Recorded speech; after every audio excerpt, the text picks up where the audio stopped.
دیکھیے، نبی کریم صلی اللہ علیہ وسلم کی کوئی تصویر کہیں بھی نہیں ہے. ان کو اصلی کیفیت میں جس نے دیکھا انہوں نے کبھی بھی ان کی کوئی تصویر اتاری ہی نہیں. اب جو یہ اتار رہے ہیں وہ نبی کو نہیں اتار رہے ہیں، جو اتارے اس کو نبی پکار رہے ہیں. اللہ نے ابھی بھی نبی صلی اللہ علیہ وسلم کی حفاظت کی.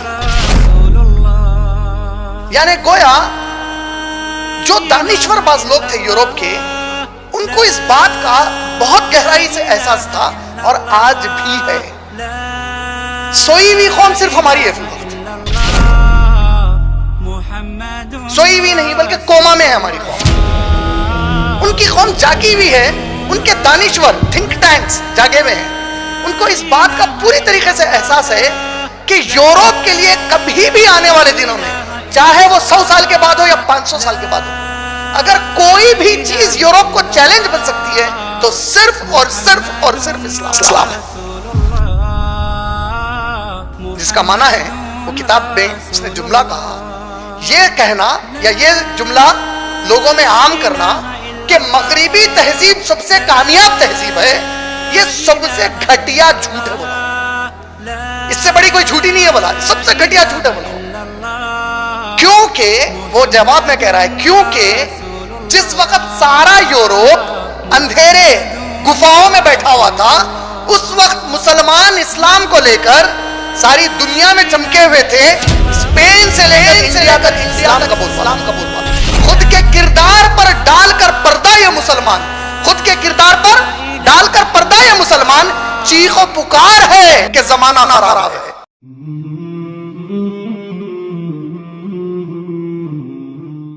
السلام علیکم ورحمۃ اللہ وبرکاتہ. میں سماک حسین صدیقی بحیثیت ناظم جلسہ آپ تمام مرد اور خواتین کا IREF کے دفتر پر آج یعنی 1 نومبر 2020 عیسوی بروز اتوار کو تہ دل سے استقبال کرتا ہوں. انشاءاللہ اس مجلس کے آغاز کے لیے میں IREF کے اسٹوڈنٹ قاری عبدالرحمن کو دعوت دیتا ہوں کہ وہ قرآن پاک سے قرات پڑھیں اور اس کا مفہوم پڑھیں. قاری عبدالرحمن. اعوذ باللہ من الشیطان الرجیم.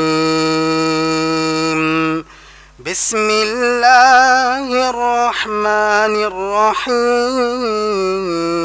الرحیم. وما محمد الا رسول قد خلت من قبله الرسل أفإن مات أو قتل انقلبتم على أعقابكم ومن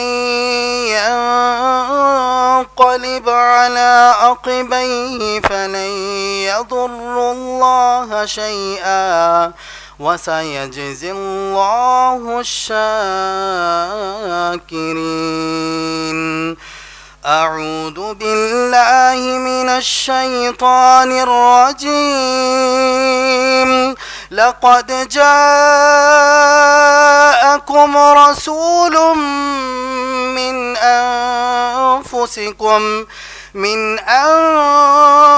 أنفسكم عزيز عليه ما عنتم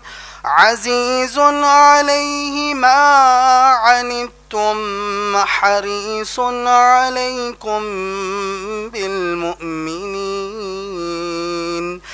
عليكم بالمؤمنين رؤوف رحيم. فإن تولوا فقل حسبي الله لا إله إلا هو عليه توكلت وهو رب العرش العظيم. بسم الله الرحمن الرحيم. هو الذي أرسل رسوله بالهدى ودين الحق ليظهره على الدين كله وكفى بالله شهيدا.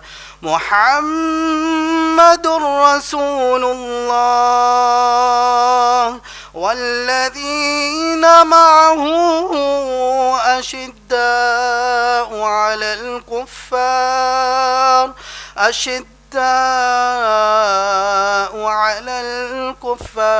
رحماء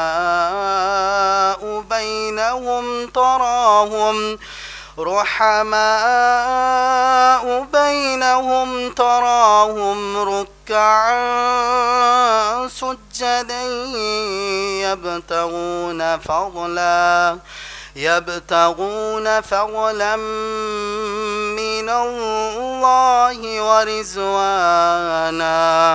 سيماهم في وجوههم من أثر السجود ذلك مثلهم في التوراة ومثلهم في الإنجيل كزرع أخرج شطأه فآزره فاستغلظ فاستوى على سوقه يعجب الزراع ليغيظ بهم الكفار. وعد الله الذين آمنوا وعملوا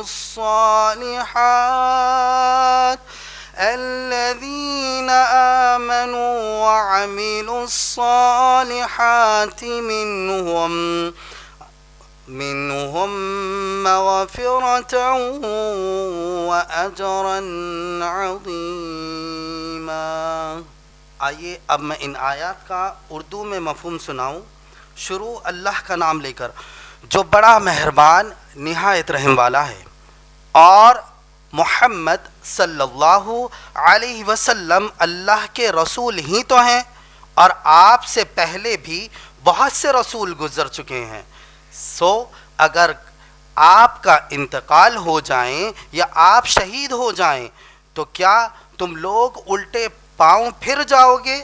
جو الٹے پاؤں پھر بھی جائے تو اللہ کافی، اللہ کو کوئی نقصان نہ کرے گا، اور اللہ جلد ہی شکر گزار بندوں کو بدلہ دے گا.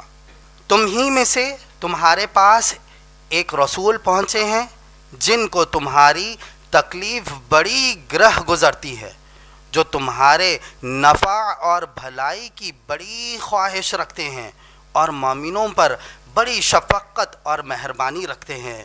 پھر اگر یہ لوگ پھر جائیں اور نہ مانیں تو کہہ دو کہ مجھے اللہ ہی کافی ہے، اس کے سوا کوئی دوسرا معبود نہیں ہے. میں نے اس پر پورا بھروسہ کر لیا ہے، اور وہی عرش عظیم کا مالک ہے. وہی ہے جس نے اپنے رسول صلی اللہ علیہ وسلم کو ہدایت کی اور دین حق دے کر بھیجا تاکہ اس کو تمام دینوں پر غلبہ عطا کرے، اور اللہ گواہ کافی ہے. محمد رسول اللہ صلی اللہ علیہ وسلم اللہ کے رسول ہے، اور جو لوگ ان کے ساتھ ہیں وہ کافروں پر بہت سخت ہے اور آپس میں رحم دل ہے. اے مخاطب، تو ان کو دیکھے گا تو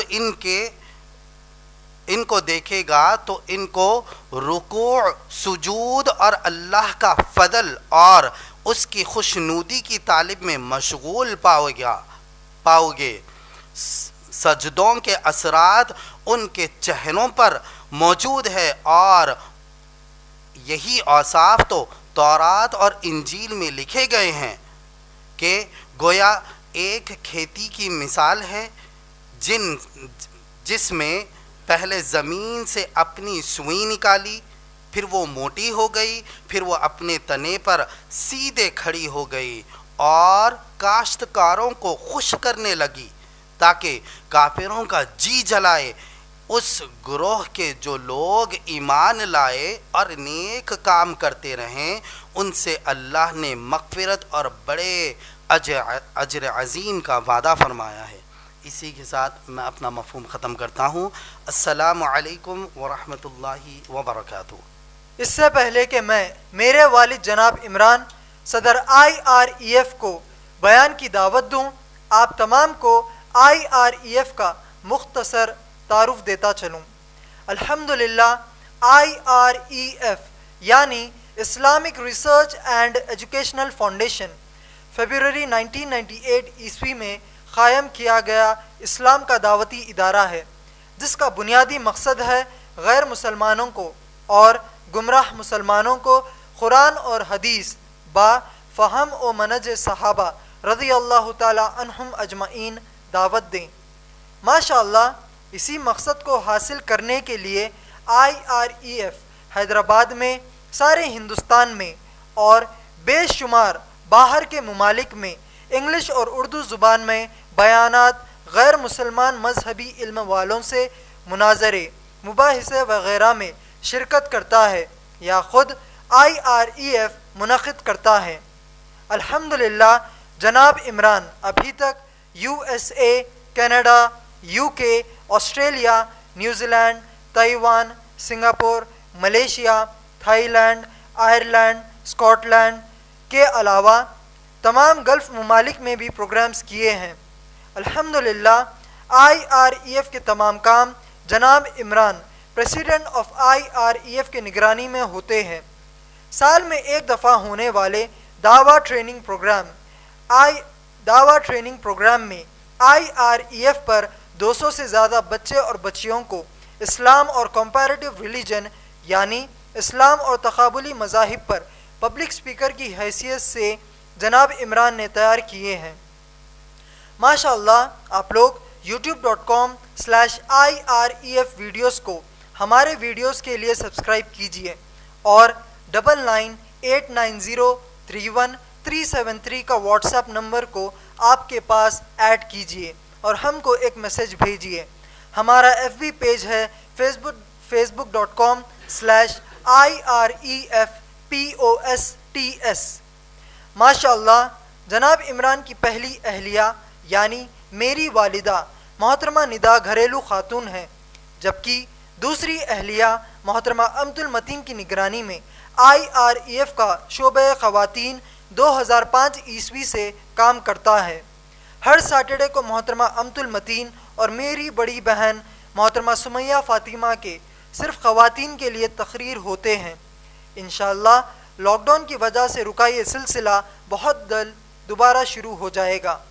الحمدللہ ہر سنڈے کو جناب عمران اور خود میرے بیانات IREF پر مرد اور خواتین کے لیے ہوتے ہیں، یہ بھی لاک ڈاؤن کی وجہ سے رکا ہوا تھا۔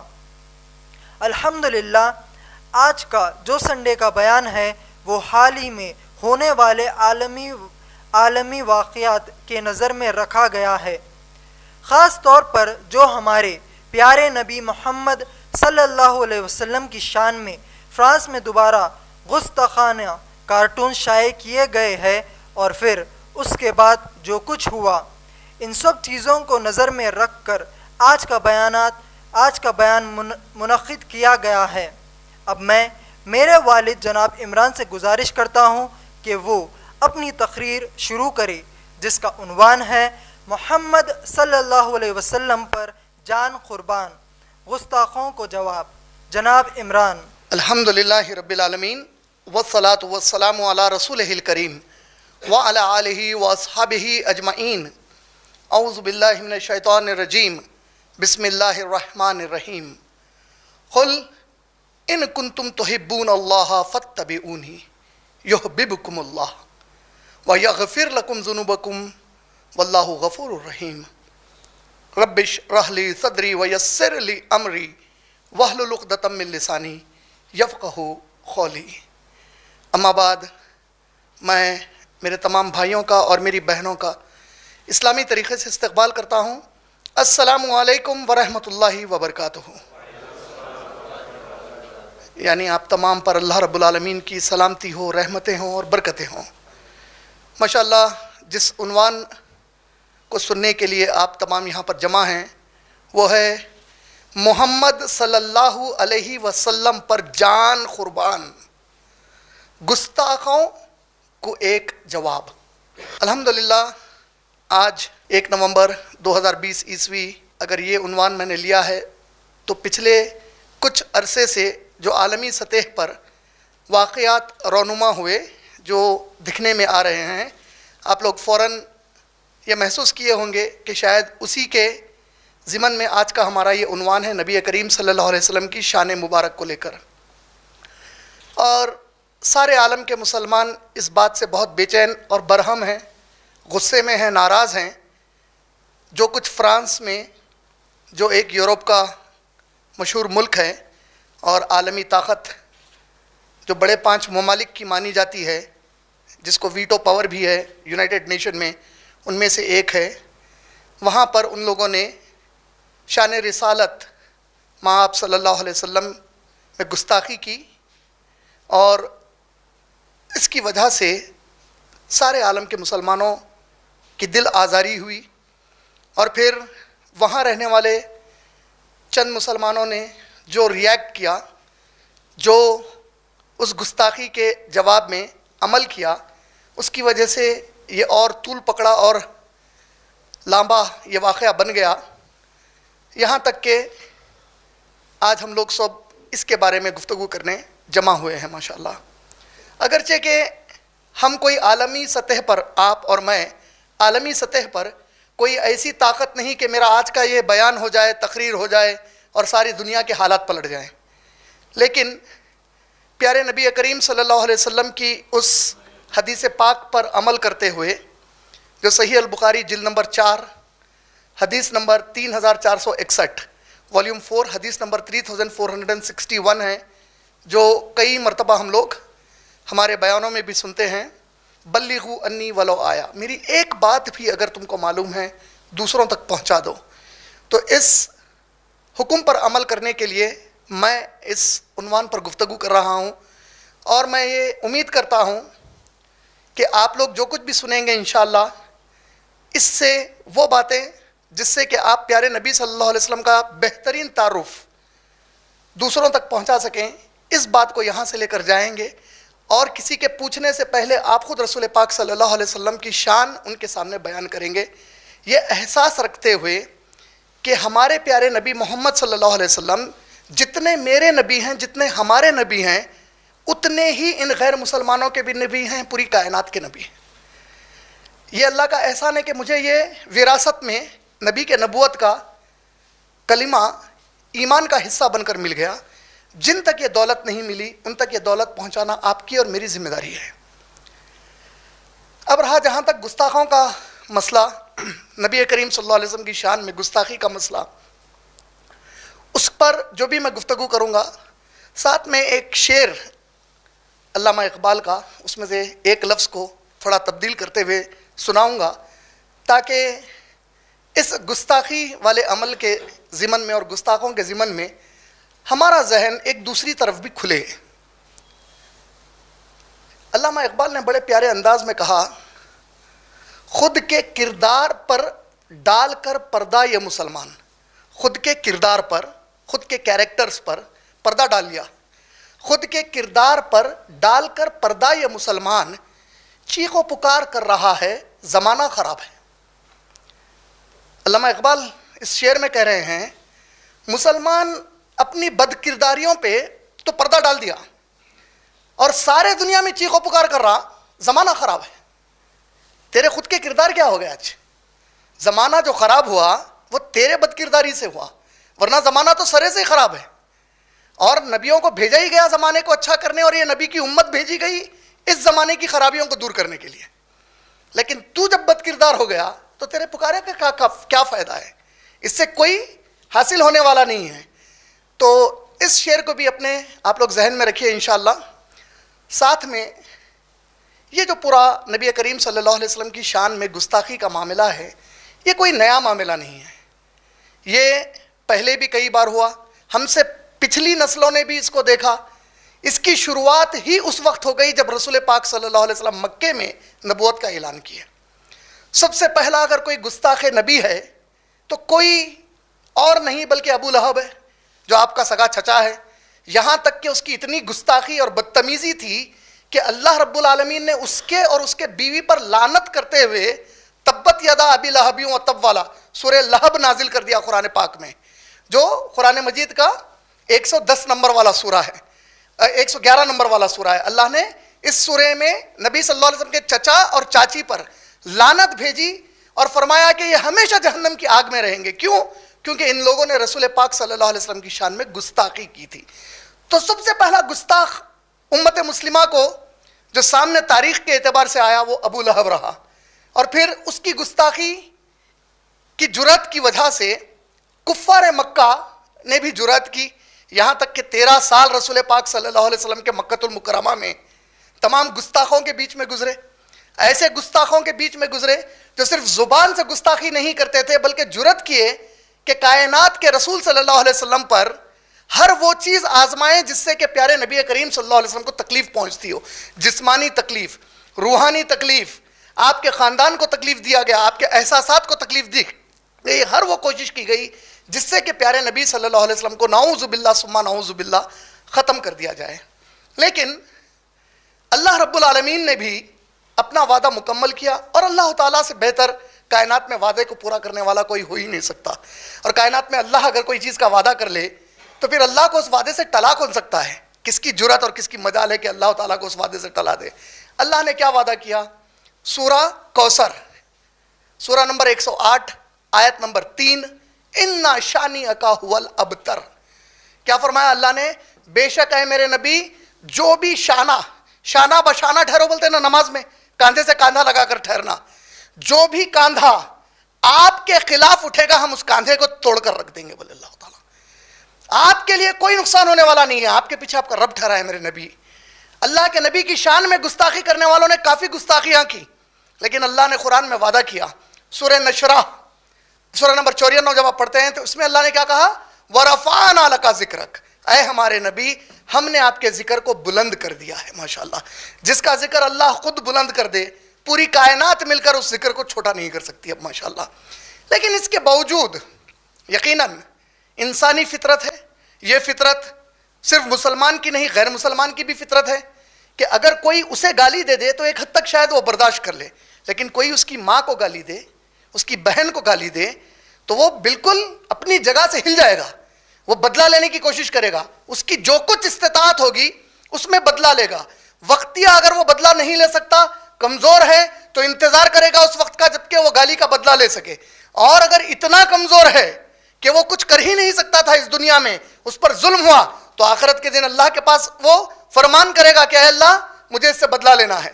یعنی اس کی وہ جو کیفیت ہے انسان ہونے کے ناطے کہ بعض ایسے رشتے ہیں جو اتنے قریبی رشتے ہوتے ہیں، ان رشتوں کو اگر کوئی برا کہہ دے تو پھر وہ انسان اس کو برداشت نہیں کر سکتا۔ اسی طریقے سے ہر مذہب کے ماننے والوں کے بعض ایسے احساسات ان مذہبی رہنماؤں سے، ان مذہبی قائدین سے، ان مذہب کے چند بڑوں سے لگے ہوتے ہیں کہ اگر آپ ان کو اور ان کی ماں کو بھی گالی دے دیں تو شاید برداشت کر لیں، لیکن اس کو اگر گالی دیں گے وہ رہنما کو مذہب کے، تو وہ کاٹنے اور کٹنے پر تل جائیں گے۔ اور یہ ہر مذہب میں ہوگا، صرف مسلمانوں کا ہی یہ عالم نہیں ہے۔ رہا جہاں تک مسلمانوں کا مسئلہ، ہم مسلمان اگرچہ کہ نہ صحابہ کے جیسا ہمارے پاس آج ایمان باقی ہے، نہ ہمارے اعمال صحابہ کے جیسے تقوی والے ہیں، نہ ہم میں دین کا وہ جذبہ ہے جو صحابہ میں تھا، لیکن ایک چیز اپنی پوری کمزوری کے باوجود جو ہمارے دلوں میں آج بھی ہے، وہ اللہ کے نبی اور اللہ کی کتاب سے بے پناہ محبت ہے۔ ہم کتنے بھی ایمان کے اور عمل کے کمزور ہو جائیں، یہ تین چیزیں ہمارے احساسات میں اتنے گہرائی سے بسے ہوئے ہیں کہ ہم کٹ جائیں گے، ہمارے ماں باپ کو کٹا لیں گے، ہماری اولادوں کو کٹا دیں گے، لیکن یہ تین چیزوں کو ہمارے جیتے جی کوئی برا بھلا کہے ہم سے یہ برداشت نہیں ہو سکتا۔ یہ ایک فطری تقاضا ہے ہمارے اندر۔ لیکن ان سب کے باوجود مجھے مسلم اس لیے کہا گیا ہے کیونکہ میں اللہ اور نبی صلی اللہ علیہ وسلم کے احکامات کی اطاعت کرتا ہوں اس طریقے پر جو اللہ نے قرآن میں بیان کیے اور میرے پیارے رسول پاک صلی اللہ علیہ وسلم نے اپنے سنتوں سے ہم کو سکھایا ہے۔ اس اعتبار سے میں کتنا بھی جذباتی ہو جاؤں، مجھے بعض چیزوں پر اللہ اور اللہ کے نبی نے قید لگائی ہے۔ مجھے اپنے احساسات اور جذبات کو کس طریقے سے لوگوں کے سامنے پیش کرنا ہے یہ سکھایا ہے، اور صحابہ سے بہتر، صحابہ سے زیادہ پیارے نبی محمد صلی اللہ علیہ وسلم سے قیامت تک کوئی محبت کرنے والا پیدا ہو ہی نہیں سکتا۔ ان کے مقدر میں ہی وہ صحابی کیوں ہیں؟ صحابی اس لیے ہیں کیونکہ اللہ کو معلوم ہے کہ یہ وہ انسان ہے، یہ وہ مسلمان ہے جو اس قابل ہے جو میرے نبی کی صحبت میں ایمان کے ساتھ رہ سکتا ہے۔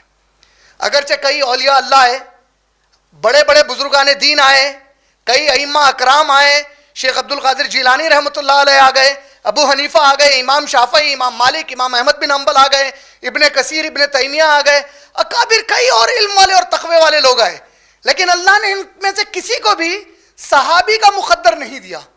اتنے تقوی کے باوجود اللہ کو معلوم ہے کہ جو صحابی ہے اس کا جو ایمان اور تقوی ہے وہ ان سب سے بہت اونچا ہے، وہ مقدر میں صحابہ تھے۔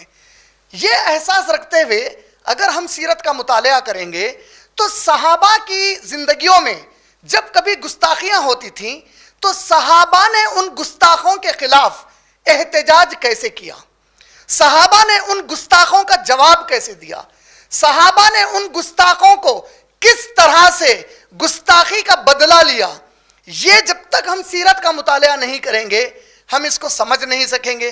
اور جو چیز بھی آپ چاہے کتنی بھی اچھی نیت سے، کتنے بھی اچھے جذبے سے، یہ بڑی اہم بات بتا رہا ہوں، آپ چاہے کتنی بھی اچھی نیت سے، کتنے بھی اچھے جذبے سے کوئی ایسا عمل کریں جس کا تعلق پیارے نبی صلی اللہ علیہ وسلم اور ان کے صحابہ سے نہیں ہوتا، آپ کے عمل سے یقیناً آج کچھ دن بعد یا کبھی نہ کبھی آپ کو اور اس امت کو نقصان پہنچنے والا ہے۔ اس کی وجہ سے اس بات کا ہمیشہ ہم کو احساس رکھنا چاہیے، جب کبھی ہم نبی صلی اللہ علیہ وسلم کی شان کے بارے میں احساس کریں اور اگر کبھی اس احساس پر کسی نے ٹھیس پہنچائی تو اس کے لیے ریئیکٹ کریں یا جذبات ہمارے ظاہر کریں کہ ہمارے لیے نبی صلی اللہ علیہ وسلم کتنے محبوب ہیں، سب سے پہلے اس کے لیے سیرت کا مطالعہ ہمارے لیے لازم ہے۔ یہ چند باتیں کہتے ہوئے جو اصل یہ واقعہ اب ہمارے بیچ میں رونما ہوا، اس کی وجہ کیا ہے؟ دیکھیے، ایک ایسا دور ہے جس میں آج سائنس، ٹیکنالوجی، ڈیجیٹل جو پوری دنیا ہے ہماری، اور پوری ڈیجیٹل دنیا کے اونرز وہ لوگ ہیں جو مسلمان نہیں ہیں۔ جو مین سٹریم میڈیا ہے وہ ہمارے ہاتھ میں نہیں ہے، پرنٹ میڈیا ہمارے ہاتھ میں نہیں ہے۔ کب سے پرنٹ میڈیا ہمارے ہاتھ میں نہیں ہے؟ جب سے ایجاد ہوا تب سے ہی نہیں ہے۔ جب یورپ میں رینیسانس آیا، پرنٹنگ مشینز ایجاد ہوئے تو مسلمان وہاں سے زوال پر آنا شروع ہوئے۔ اور اگر تھوڑی گہری اور تحقیق کریں، میری بات کو اگر اور زیادہ محسوس کرنا چاہیں تو مسلمانوں کا زوال بتایا جاتا ہے کہ 1492 سے شروع ہوا، 1492 سے شروع ہو گیا، جب اسپین میں مسلمانوں کو زبردست شکست دی گئی اور اسپین کے تمام مسلمانوں کو اسپین سے خارج کر دیا گیا۔ وہاں پہ مسجدوں کو غیر آباد کر دیا گیا، مسجدوں کو پبز اور کلبز بنا دیا گیا، مسجدوں کے اندر جوے کے اڈے کھولے گئے، کیسینوز کھولے گئے، مسجدوں کو مکمل طور پہ جو ہے تباہ و برباد کر دیا گیا۔ مسلمانوں کی کوئی نشانی وہاں پر چھوڑی نہیں گئی۔ کہتے ہیں کہ 1492 وہ سال ہے جہاں سے مسلمانوں کا اصل معنی میں زوال شروع ہو گیا۔ زوال کے کئی اسباب ہیں جو میری فی الوقت کی ٹاپک کا عنوان، یا میری ٹاپک نہیں ہے یا میرا عنوان نہیں ہے فی الوقت، جس کے اوپر میں زیادہ گفتگو نہیں کروں گا، لیکن ایک تاریخ کو آپ لوگوں کے سامنے نظر میں لاتے ہوئے کہ یہ جو گستاخیاں شروع ہوئیں یہ آج کی عقل کی نہیں ہے، یہ پہلی بار نہیں ہے۔ ٹائمز میگزین جو امریکہ کی سب سے مشہور میگزین مانی جاتی ہے، ٹائمز میگزین کہتی ہے کہ 1800 عیسوی سے لے کر 1950 عیسوی کے بیچ میں، 1800 سے 1950 کے بیچ میں، یہ 150 سال میں 60,000 کتابیں اسلام کے خلاف لکھی گئیں۔ اگر آپ 150 سال کو کتنے دن ہوتے ہیں اس کو سمجھنا چاہیں گے تو 150 انٹو 365 ڈیز کا ایک سال ہوتا ہے، 150 انٹو 365 کر دیجئے تو وہ بھی 60,000 سے کم ہوتا ہے۔ یعنی گویا ہر دن ایک کتاب اسلام کے خلاف لکھ کر شائع کی گئی یورپ کے اندر. یہ جو پیریڈ ہے ان کا 1800 سے 1950, یہ اصل وہ پیریڈ ہے جس میں یورپ میں مشینری اور ٹیکنالوجی کی ترقی ہو رہی تھی. اور یہی وہ پیریڈ ہے جس وقت یہ لوگ تمام مسلم دنیا کے اوپر قبضہ کیے ہوئے تھے. کہیں آپ فلسطین کو دیکھیں گے, لیبیا وغیرہ کو دیکھیں گے, موروکو کو دیکھیں گے, ایجپٹ کو دیکھیں گے تو یہ فرانس کے قبضے میں ہے. کہیں دوسرے کئی ممالک ہیں, فلسطین وغیرہ کا جو ایریا ہے یہ انگلینڈ کے قبضے میں ہے. کئی ممالک یا تو انگلینڈ کے یا فرانس کے یا پورچگل کے قبضے میں تھے. یہاں پہ ان کے پاس مشینریز ایڈوانس ہو گئی, یہاں تک کہ 1947 تک ہم خود ہمارے ملک کے لیے آزادی کی جنگ لڑے. 1947 میں انڈیا آزاد ہوا تو یہاں پر بھی انگریزوں کا قبضہ تھا اس زمانے میں. یہ وہ پیریڈ ہے 1800 سے لے کے 1950 کا جس میں یورپ میں اصل ترقی ہو رہی تھی. اور اسی پیریڈ میں وہاں کی قوم کی ذہنیت مسلمانوں کے بارے میں جو بنائی گئی وہ 60,000 کتابیں اسلام کے خلاف. جب میں کہتا ہوں اسلام کے خلاف تو آپ لوگ یہ سمجھ جانا چاہیے کہ اسلام سے مراد آپ اور میں نہیں ہوتے. اسلام سے مراد ہمارے پیارے نبی کریم صلی اللہ علیہ وسلم ہے. اسلام سے مراد خلفائے راشدین ہیں. اسلام سے مراد صحابہ اکرام رضی اللہ تعالیٰ عنہم اجمعین ہے. اسلام سے مراد تابعین اور تبع تابعین کا دور ہے, یا وہ خلافت عباسیہ کا, خلافت امیت کا, یہ وہ دور ہے جس کو اسلام سے تعبیر کیا جاتا ہے, یا خلافت عثمانی کا دور ایک حد تک. یہ پورے دور کو ایک بہت ہی نیگیٹو طریقے سے یورپ میں پیش کیا گیا. یعنی یورپ میں ایک ذہن بنایا گیا پہلے سے ہی مسلمانوں کے خلاف. یہ اپنی جگہ جاری تھا. اس کے علاوہ یورپ جس وقت ترقی کی طرف, ترقی کی راہ جسے کہتے ہیں, میں اس کو انورٹڈ کاماز میں رکھوں گا کیونکہ ترقی, وہ جس کو ترقی کہتے ہیں اسلام اس کو ترقی نہیں مانتا, لیکن جس کو وہ دنیاوی ترقی آج ہے, جس کو مادی ترقی کہتے ہیں, میٹیریلسٹک پروگریس, یہ جب ان کا پروگریس ہو رہا تھا تو ایک اور بات ساتھ میں آپ کو اور میرے سمجھنے کے لیے ضروری ہے کہ یہ جو ترقی کے پیچھے کچھ لوگوں کا دماغ, ہاتھ اور پیسہ لگا ہوا تھا یورپ کے اندر. جو لوگ اس کے پیچھے اصل دماغ, پیسہ اور اپنے ہاتھ لگا کر یہ کام کروا رہے تھے یا کام میں شریک ہو رہے تھے ترقی کے, یہ لوگ صرف اسلام کے خلاف نہیں تھے, یہ لوگ ہر دوسرے مذہب کے بھی خلاف تھے. یہ ایک پوری تاریخ ہے ان کی. اب اس تاریخ کو سمجھنے کے لیے آپ دیکھیے کہ 1779 میں, 1779 میں, میں اور پیچھے اس کے نہیں جاؤں گا, اس کے پیچھے بھی بہت سارے واقعات ہیں, لیکن 1779 چونکہ اب ہماری ٹاپک فی الوقت بہت زیادہ ریلیٹڈ اس ملک کو لے کر ہے, یعنی فرانس کو. 1779 میں 1779 میں فرانس کا انقلاب دنیا میں بہت مشہور ہوا, دا فرینچ ریولوشن جس کو کہا جاتا ہے. فرینچ ریولوشن میں کیا ہوا, بادشاہ کو گرایا گیا اور وہاں پر عام عوام کی حکومت لائی گئی, ڈیموکریٹک رول ایک سیٹ کیا گیا فرانس میں 1779 میں. 1779 میں جب انقلاب آیا فرانس میں تو یہ انقلاب 10 سال تک چلا. 1779 سے 1789 تک یہ انقلاب چلا. 10 سال کے بعد بادشاہت مکمل ختم کر دی گئی فرانس میں. اس کے بعد کیا ہوا, 1789 میں ایک کلب, ایک گروپ, ایک آرگنائزیشن فرانس میں قائم ہوا. اس کا نام تھا دا جیکوبن کلب. دا جیکوبن کلب. جیکوبن کلب جب یہ فارم ہوا تو ان لوگوں کا نظریہ اور طریقہ یہ تھا کام کرنے کا, ان کا ماننا یہ تھا کہ جب تک فرانس سے عیسائیت کو مکمل ختم نہ کر دیا جائے, اسلام نہیں, کرسچینٹی کو ختم نہ کیا جائے, فرانس کو ڈی کرسچنائزیشن کی پالیسی پر نہ لے جایا جائے, ڈی کرسچنائز نہ کیا جائے, فرانس کی ترقی نہیں ہو سکتی. تو ڈی کرسچنائزیشن شروع ہوا. ڈی کرسچنائزیشن میں کیا ہوا, انہوں نے چرچز کو توڑ دیا, انہوں نے بے شمار پادریوں کا قتل کیا. 1801 میں فرانس میں 40,000 چرچز کو خفل ڈال دیا گیا. چرچز کو کہہ رہا ہوں, عیسائی گرجا گھروں کو 40,000 چرچز کو خفل ڈالا گیا 1801 میں, 1801 میں. اور 21 اکتوبر 1803 میں ایک قانون پاس ہوا. اس قانون کے مطابق کوئی بھی اگر فرانس میں کوئی ایسی نشانی استعمال کرے گا جس سے کہ کرسچینٹی جھلکے گی. کوئی نشانی، کراس یا کوئی ایسی چیز جس سے کرسچینٹی جھلکے گی، اس کو شوٹ ایٹ سائٹ آرڈر تھا، گولی مار کے ختم کر دو اس کو. اور اگر کوئی ایسا شخص پایا گیا جو اس سے ہمدردی جتائے، اس کے لیے بھی شوٹ ایٹ سائٹ آرڈر بنا. یہاں تک کہ ایک بہت مشہور چرچ جو حال میں بھی آگ لگنے کی وجہ سے کافی نیوز میں رہی کچھ عرصہ پہلے، نوٹر ڈیمس چرچ، یہ چرچ کو جیکوبین کلب والوں نے دا ٹیمپل آف ریزن میں بدل دیا. دیکھیے نام خود کیا ہے، دا ٹیمپل آف ریزن، وہ جس میں ریزننگ کی جائے، سمجھداری کی بات کی جائے. یعنی ان کے حساب سے چرچ وہ جگہ تھی جہاں پہ پوری ناسمجھی کی چیزیں ہوتی تھی. تو ان کا ریاکشن ایون کرسچینٹی کے خلاف بہت شدت کے ساتھ آیا. ساتھ میں جو تاریخی اعتبار سے ایک اور چیز سمجھنے کی ہے، دیکھیے ان کے انقلاب میں ہی مذہب کو ہٹانا تھا. تب چاہے وہ مذہب کی شکل میں عیسائیت بیچ میں آئے، یہودی بیچ میں آئے یا کوئی اور بیچ میں آئے، ان کو ہٹانا. یہودیوں پر بھی انہوں نے کافی بڑا ظلم کیا وہ ٹائم پر، بہت بڑا ظلم انہوں نے ڈھایا یہودیوں پر بھی.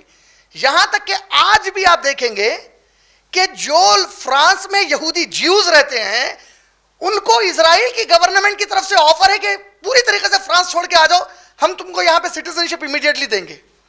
تو آج بھی کئی یہودی فرانس ہمیشہ کے لیے چھوڑ دینا چاہتے ہیں. اگر یہودی فرانس سے نکل گئے تو ان کے لیے جو دوسرا گروپ مذہبی اعتبار سے ٹکر والا ہے، وہ مسلمانوں کا گروپ ہے. مسلمانوں کا ایک یہ وجہ ہے پیچھا اٹھانے کی. دوسری وجہ دیکھیں، نیپولین بوناپارٹے، یہ ایک بہت بڑا وہاں کا بادشاہ گزرا. کہاں کا؟ فرانس کا. یہ 1769 میں پیدا ہوا، 1821 میں یہ مر گیا. یہ پیریڈ میں نیپولین نے مصر کو فتح کیا تھا. اس کے اپنے بادشاہت کے دوران اس نے ایجپٹ، مصر کو فتح کیا تھا. اچھا، اس کو تھوڑا سا سمجھنے کے لیے دیکھیے، فرانس کے نیچے آپ کو دو مشہور ممالک ملیں گے، اسپین اور پورچگل. اسپین اور پورچگل. اسپین اور پورچگل کے نیچے آپ نے کینیڈا کا میپل لیف سنا ہے، MAPLE، میپل. میپل کے بجائے میٹل بلکہ یاد رکھ لیجئے، MATLE. ہر الفابیٹ سے ایک مسلم کنٹری کا نام ہے جو نارتھ افریقہ میں آتے. میٹل، M سے موروکو ہے، A سے الجیریا، T سے ٹیونیشیا ہے، L سے لیبیا ہے، E سے ایجپٹ ہے. یہ پورے اوپر کی طرف آتے ہیں افریقن کانٹیننٹ میں. شمالی افریقہ کے حصے میں یہ 5 ملک ہے. فرانس نے ان پورے ممالک کو قبضہ کیا تھا. مصر جب فتح ہوا نیپولین سے، اور وہ جب وہاں سے لوٹ کر آیا تو اس نے اپنے فرانس کے علاقے سے ایک شخص کو عربی سیکھنے کے لیے اور قوم کے بارے میں معلومات لانے کے لیے بھیجا، جس کا نام تھا C.E. سیلوور، C.E. ساویری. C.E. ساویری نامی یہ شخص عربی سیکھنے گیا. اس دوران اس کا تعارف اللہ کی کتاب سے ہوا. یہ پہلا شخص ہے جس نے 1784 میں 1784 میں قرآن کا فرانسیسی زبان میں ترجمہ کیا، فرینچ ٹرانسلیشن کیا. وہ جب پلٹ کر آیا تو فرینچ ٹرانسلیشن قرآن کا اس نے نیپولین بوناپارٹے کو ہاتھ میں دیا. نیپولین کے اوپر کئی لوگوں نے اس کی سوانح عمری لکھی ہے، آٹو بایوگرافی اس کی لکھی ہے. بایوگرافی میں اس کے ایک جو سب سے مشہور بایوگرافی مانی جاتی ہے وہ ایمینوئل آگسٹین جوزف کی بایوگرافی ہے. یہ سب سے مشہور بایوگرافی اس کے لیے مانی جاتی ہے. یہ شخص نیپولین کی بایوگرافی میں ذکر کرتا ہے اس پورے واقعے کا. کہتا ہے کہ نیپولین حد سے زیادہ اس کے بعد اسلام سے متاثر ہو گیا تھا قرآن پڑھنے کے بعد. اور دوسرے بعض بایوگرافرز کہتے ہیں، سوانح عمری لکھنے والے کہتے ہیں نیپولین کی، یہاں تک کہ اس نے اسلام بھی قبول کر لیا اور اس نے اپنا نام بدل کر نیپولین سے علی بوناپارٹے رکھ لیا تھا. واللہ عالم. یہ ایک تحقیق کا معاملہ ہے جسے اکثر فرینچ ڈینائی کرتے ہیں، نہیں مانتے، یہ ایسا غلط ہے بولتے، کیونکہ ان کے لیے جس طرح ہمارے لیے گاندھی جی بہت بڑے ہیرو ہیں، ان کے لیے نیپولین بہت بڑا ہیرو ہے وہاں پہ. تو اب وہ نیپولین اگر مسلمان ہو گیا کا مطلب وہ تو عام قوم پہ بہت بڑا اثر کر دے گی وہ چیز، تو وہ لوگ اس بات کو نہیں مانتے. لیکن نیپولین بوناپارٹے کے زمانے میں ایک بہت اہم چیز ہوئی. وولاٹائر نامی ایک فرانسیسی شخص تھا. یہ ڈرامیٹسٹ تھا. جیسا انگلش کے ڈراموں کے لیے آپ لوگ ولیم شیکسپیئر کا نام کئی بار سنے ہوں گے، اسی طریقے سے وولاٹائر فرانس کا ڈرامیٹسٹ تھا. کئی ڈرامے وہ اسٹیج کے اوپر کیا کرتا تھا. اس نے پہلی مرتبہ ایک ڈرامہ بنایا اور اس ڈرامے کا نام تھا محمد، نبی کریم صلی اللہ علیہ وسلم کے نام کو بگاڑ کر اس نے محمد کیا تھا، MOHAMET، اس نام سے اس نے ایک ڈرامہ بنایا تھا، نعوذ باللہ من ذالک۔ اس ڈرامے میں اس نے کیا کیا؟ اس نے نہیں کہا کہ یہ نبی کریم صلی اللہ علیہ وسلم پر ہے، اس نے بجائے اس کے ایک بادشاہ کو پیش کیا، عرب بادشاہ کو، اور جتنی گندگی اس بادشاہ کے بارے میں بتا سکتا تھا اور اس کے ماننے والوں کے بارے میں یا اس کے علاقے والوں کے بارے میں بتا سکتا تھا، اس نے اس ڈرامے میں اس کو پروجیکٹ کیا۔ یہاں تک کہ ایمینوئل جو سب سے مشہور بایوگرافر ہے نیپولین کا، وہ کہتا ہے کہ نیپولین اس ڈرامے کی وجہ سے بہت زیادہ والیٹائر سے ناراض ہوا تھا۔ یعنی گویا جو دانشور باز لوگ تھے یورپ کے، ان کو اس بات کا بہت گہرائی سے احساس تھا، اور آج بھی ہے۔ سوئی ہوئی قوم صرف ہماری ہے فی الوقت، سوئی ہوئی نہیں بلکہ کوما میں ہے ہماری قوم، ان کی قوم جاگی ہوئی ہے، ان کے دانشور تھنک ٹینکس جاگے ہوئے ہیں، ان کو اس بات کا پوری طریقے سے احساس ہے کہ یورپ کے لیے کبھی بھی آنے والے دنوں میں، چاہے وہ 100 سال کے بعد ہو یا 500 سال کے بعد ہو، اگر کوئی بھی چیز یورپ کو چیلنج بن سکتی ہے تو صرف اور صرف اور صرف اسلام ہے۔ کوئی دوسری چیز اسلام کے علاوہ ان کے لیے چیلنج نہیں ہے فی الوقت۔ یہی بات آپ نے دیکھی ہوگی کہ برنارڈ شاء جو ایک بہت بڑا مؤرخ تھا انگلینڈ کا، UK کا، اس نے اپنے سنگاپور کے لیکچر میں دا جینوئن اسلام کے نام سے جو لیکچرز اس کے چھپے ہیں، والیوم نمبر 1 ایڈیشن 8 میں 1936 میں اس نے سنگاپور میں لیکچر دیتے ہوئے ایک پیشن گوئی دی تھی۔ حالات کو دیکھ کر اس نے کہا تھا، دیکھیں 1936 کی اس کی پیشن گوئی ہے، 100 سال کے بارے میں دی تھی اس نے، 2036 تک کے بارے میں دی تھی، یہ تو ابھی 2020 چل رہا، یعنی ابھی 16 سال اور بچے ہوئے ہیں۔ اس نے کہا تھا کہ میں دیکھتا ہوں کہ اگر آنے والے 100 سال کے بعد کوئی مذہب انگلینڈ پر حکومت کرے گا، اس کی پیشن گوئی کیا ہے دیکھیے آپ، میں دیکھتا ہوں کہ آنے والے 100 سال کے بعد کوئی مذہب اگر انگلینڈ پر حکومت کرے گا، نہیں سارے یورپ پر حکومت کرے گا تو وہ اسلام ہوگا، بولا تھا انشاءاللہ۔ دیکھیے یہ پیشن گوئی آپ کے اور میرے لیے بڑی خوشخبری ہے۔ اگر اللہ نے اس کی وہ بات رکھ لی، غائب تو صرف اللہ ہی جانتے ہیں، اگر وہ بات رکھ لی تو ہر مسلمان کے لیے بڑی ہی خوشخبری ہے۔ لیکن ان لوگوں نے اس کو بڑا سیریس لیا، کیونکہ وہ جانتے ہیں کہ برنارڈ شاء ایک انتہائی پڑھا لکھا انسان ہے جو دنیا گھومتا ہے، دنیا کے حالات کو دیکھتا ہے، خود جس جگہ پہ رہتا ہے وہاں کی اچھائی برائی سے واقف ہے پوری طریقے سے، اور اس کو معلوم ہے کہ آنے والے دنوں میں وہاں کی قوم کس چیز کو قبول کرے گی اور کس چیز کو رد کر دے گی۔ آج اتنے سب مظالم کے باوجود دنیا کا سب سے تیزی سے بڑھنے والا مذہب اسلام ہے۔ بعض لوگ جس کو یہ بات ہضم نہیں ہوتی یہ الزام لگاتے ہیں کیونکہ مسلمان بہت سارے بچے پیدا کرتے ہیں۔ ٹھیک ہے، اگر میں کچھ دیر کے لیے وہ بات کو مان بھی لوں کہ مسلمان بچے زیادہ پیدا کرنے سے اسلام تیزی سے پھیل رہا، اگر اس کو ہٹا دیں اور ایک سروے کیا جائے کہ کون سا مذہب ہے جس کو اسٹڈی کر کے سب سے زیادہ لوگ قبول کرتے ہیں، تب بھی اسلام سب سے آگے ہے ماشاءاللہ سے۔ لا الہ الا اللہ، لا الہ الا اللہ، لا الہ الا اللہ، لا الہ الا اللہ، محمد الرسول اللہ، محمد الرسول اللہ، محمد الرسول اللہ صلی اللہ علیہ وسلم۔ Al-Khaliq made the oceans, rivers, lakes, streams and rain, bow their waves in pure submission upon the earth to praise His name. La ilaha illallah, la ilaha illallah, la ilaha illallah, la ilaha illallah, Muhammadur Rasulullah۔ اور سب سے خاص بات اس کے اندر اللہ کی طرف سے خوبی یہ ہے کہ انہوں نے عورتوں کو اسلام سے اتنا ڈرایا تاکہ کوئی مسلمان عورت بھی ہے تو وہ اسلام چھوڑ دے، نعوذ باللہ۔ لیکن اللہ کی قدرت یہ ہے کہ یورپ میں 2/3 لوگ جو اسلام قبول کرتے ہیں وہ عورتیں ہوتی ہیں۔ اگر 100 لوگ اسلام قبول کر رہے ہیں تو لگ بھگ 60 اس میں کی عورتیں ہوتی ہیں جو اسلام قبول کرتی ہیں۔ یہ اللہ کی شان ہے اسلام کے لیے۔ تو یہ جو پیشن گوئی اس نے دی، اسی طریقے سے ایک اور کتاب ہے برٹرنڈ رسل، ایک اور بہت بڑا مؤرخ اور فلسفر تھا، اس کی بہت مشہور کتاب ہے دا ہسٹری آف ویسٹرن فلسفی، یعنی ویسٹرن مغربی فلسفے کی تاریخ، اس کتاب میں اس نے بڑا مشہور ایک جملہ کہا. اس نے کہا to think that western civilization is the best civilization is an utter lie, for when entire Europe was in dark ages, Islam was flourishing from Spain to India.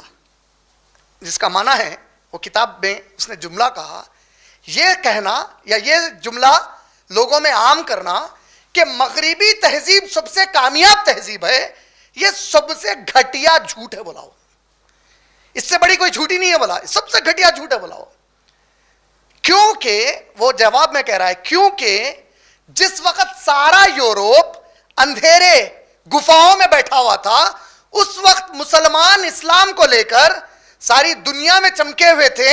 Spain سے لے کر انڈیا تک اسلام کا بول بالا تھا ماشاءاللہ سے.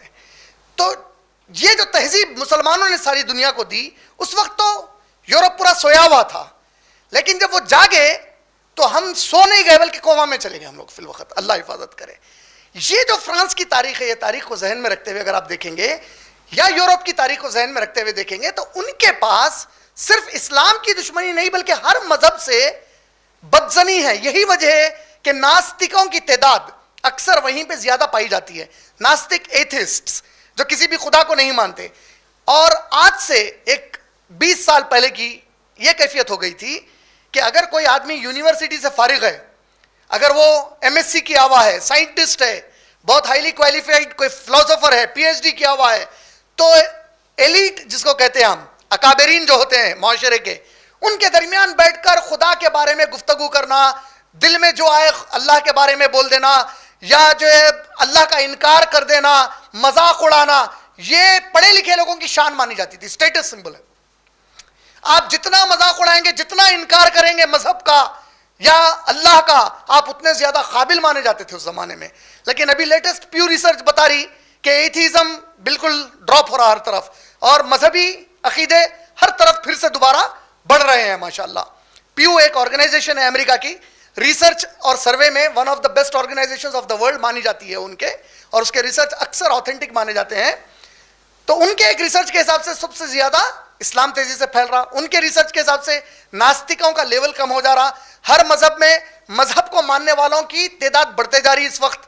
تو یہ پورے چیزوں کو ذہن میں رکھتے ہوئے، یہ تاریخ کو ذہن میں رکھتے ہوئے، جو اب میکرون کے ساتھ ہوا، جو فرینچ پریسیڈنٹ ہے، اس کا مسئلہ جو چارلی ہیبڈو کو لے کر ہوا، اس کے پیچھے دو وجوہات ہیں. ایک وجہ یہ ہے کہ ان لوگوں نے اپنے قانون کو جب بنایا تو اس قانون میں کئی مرتبہ تبدیلیاں کی.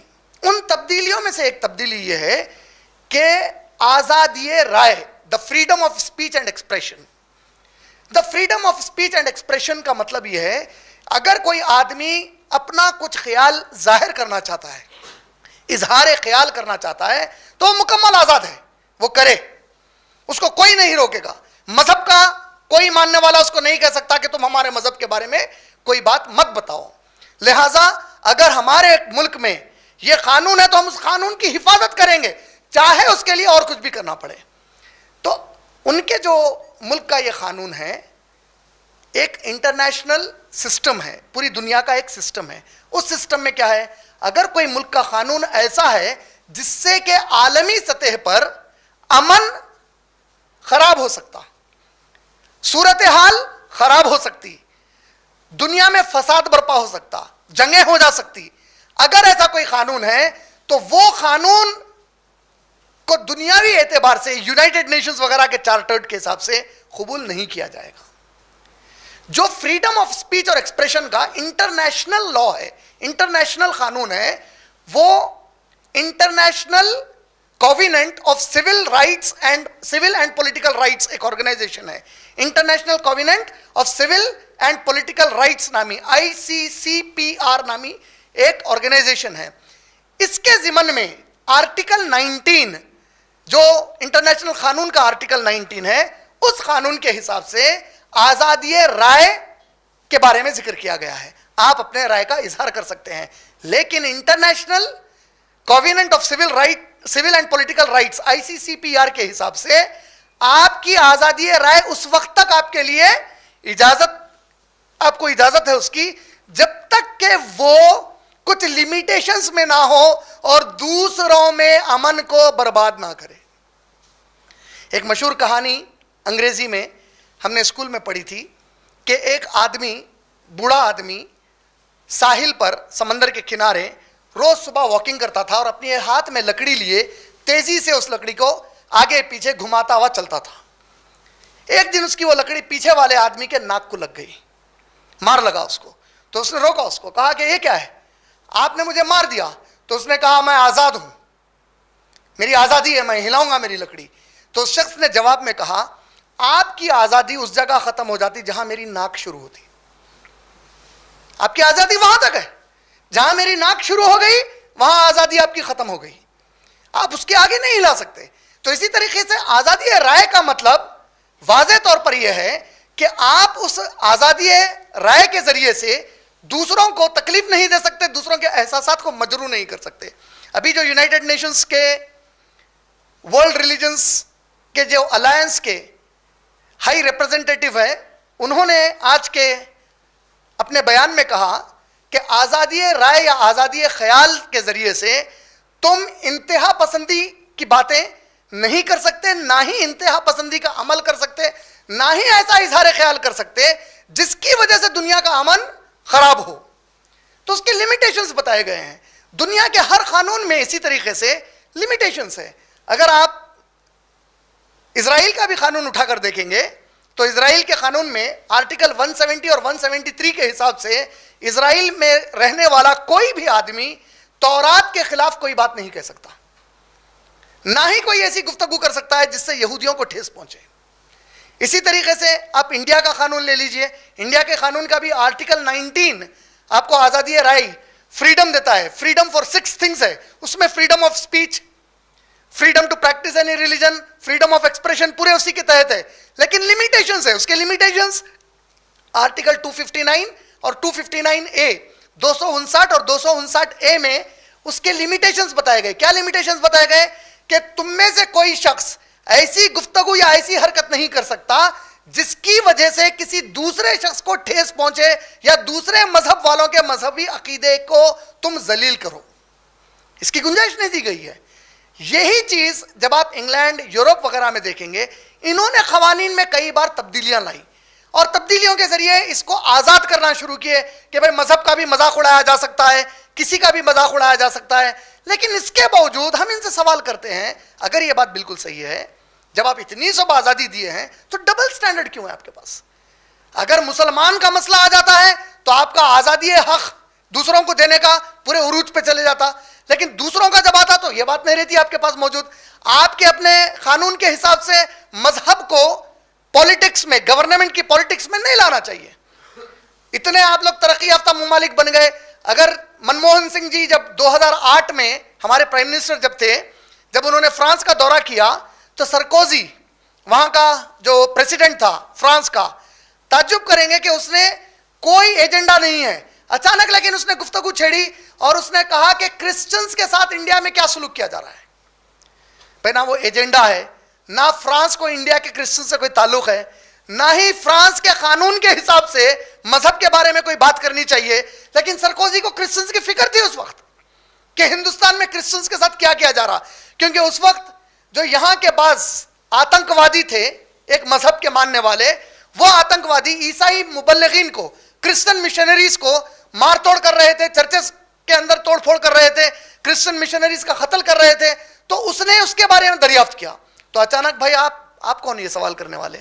آپ کو اچانک یہ کیوں؟ آپ کا قانون اب کہاں چلے گیا؟ اسی طریقے سے the last passion of Christ, universal pictures کی ایک مووی نکلی تھی، the last passion of Christ. اس میں عیسیٰ علیہ السلام کے بارے میں گستاخی کی گئی تھی. کرسچنز نے وہ مووی کو چلنے نہیں دیا اور مووی کو نکالنا پڑا. تو اب کہاں چلی گئی آپ کی وہ آزادی رائے؟ اسی طریقے سے ایک اور دا پلاٹ، ایک اور پکچر نکلی تھی جس میں پھر سے عیسیٰ علیہ السلام کے بارے میں منفی طریقے سے نیگیٹو ان کو پیش کیا گیا تھا. وہ مووی کو بھی کبھی بھی نہیں چلنے دیا گیا. تو اب کہاں چلے گی آپ کی پوری آزادی رائے؟ اور آزادی رائے کی جب آپ بات کرتے ہیں تو آپ خود کئی لیمیٹیشنز اپنے یورپ میں لگائے ہوئے ہیں. کیا کوئی بھی انسان یورپ میں ٹھہر کر ہولوکاسٹ کے خلاف بول سکتا ہے. ہولوکاسٹ وہ واقعہ جس میں ہٹلر نے 60 لاکھ یہودیوں کو زندہ جلا دیا, زندہ مار دیا تھا. آج اگر آپ ہولوکاسٹ کے خلاف بولیں گے تو یورپ کے قانون کے حساب سے الگ الگ ممالک میں الگ الگ سزائیں ہیں. 1 سال سے لے کر عمر قید کی سزا ہو سکتی ہے آپ کو. صرف کس وجہ سے؟ اگر آپ نے یہ کہا کہ مجھے ڈاؤٹ ہے کہ ہٹلر نے یہ کیا یا نہیں کیا. نہیں کیا کنفرمیشن سے تو بولنا چھوڑ دو آپ. اگر آپ یہ بولے مجھے ڈاؤٹ ہے تو یہ کافی ہے آپ کو مجرم ثابت کرنے کے لیے.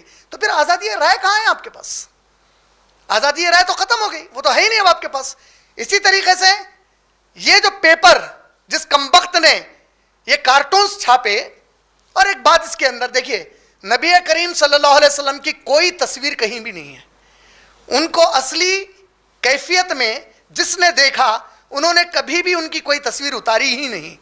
اب جو یہ اتار رہے ہیں وہ نبی کو نہیں اتار رہے ہیں, جو اتارے اس کو نبی پکار رہے ہیں.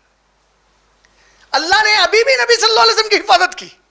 اگر آپ غور کریں گے تو ہمارے اصلی نبی صلی اللہ علیہ وسلم کو تو کبھی دیکھے ہی نہیں. جب دیکھے ماریں گے کیسے؟ لیکن جس کو اتار رہے ہیں اس کو جب بول رہے ہیں تو ہم کو وہ بھی تکلیف ہو رہی ہے. نبی صلی اللہ علیہ وسلم کو تو اتار ہی نہیں سکتے, قیامت تک نہیں اتار سکتے یہ لوگ. لیکن جس کو اتار کر نبی بول رہے ہیں ہم کو وہ بے حرمتی دکھ رہی, ہم اس کے بھی خلاف ہیں, ہم وہ بھی برداشت نہیں کر سکتے.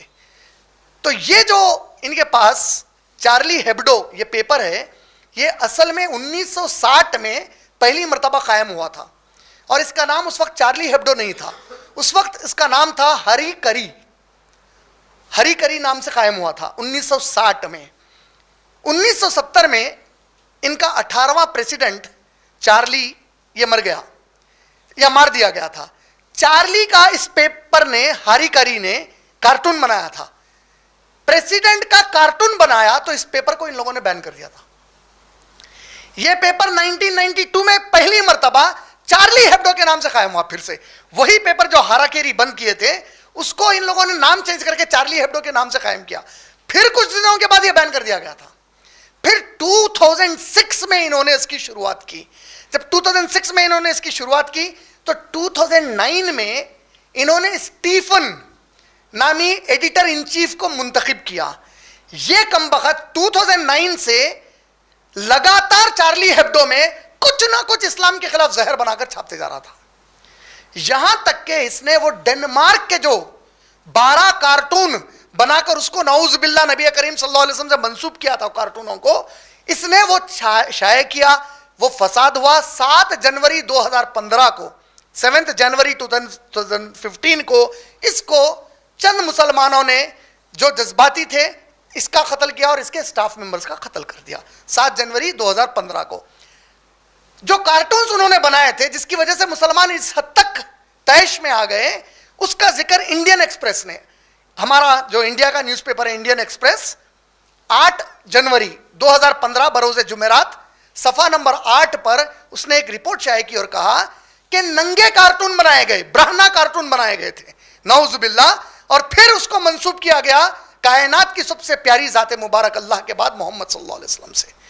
وہ برداشت نہیں کر سکے, لہٰذا وہ اس کا قتل ہوا. اب دیکھیے اس میں 2 مسئلے ہم ساتھ میں سمجھ جائیں گے.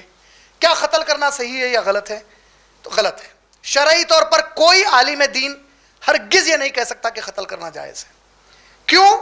کیونکہ آپ جس جگہ پہ رہتے ہیں وہاں ایک قانون ہے, آپ اس قانون کے تحت پہلے سے ہیں, اور آپ کو قانوناً نہ اسلام کے اعتبار سے نہ وہاں کے علاقے کے قانون کے اعتبار سے یہ اختیار ہے کہ آپ مجرم کو کوئی سزا دیں, ورنہ یہ خود کے ہاتھ میں قانون لینے والی بات ہو جائے گی. مثال کے طور پہ اس کی ایک مثال لے لیں گے ہم. اگر کوئی ایسا ملک ہے جہاں اسلامی شریعت نافذ ہے, اگر آپ کی نظر میں ایسا ملک ہے جہاں اسلامی شریعت مکمل نافذ ہے, ہم فوری ایگزامپل میں سعودی عربیہ ہمارے ذہن میں لاتے ہیں.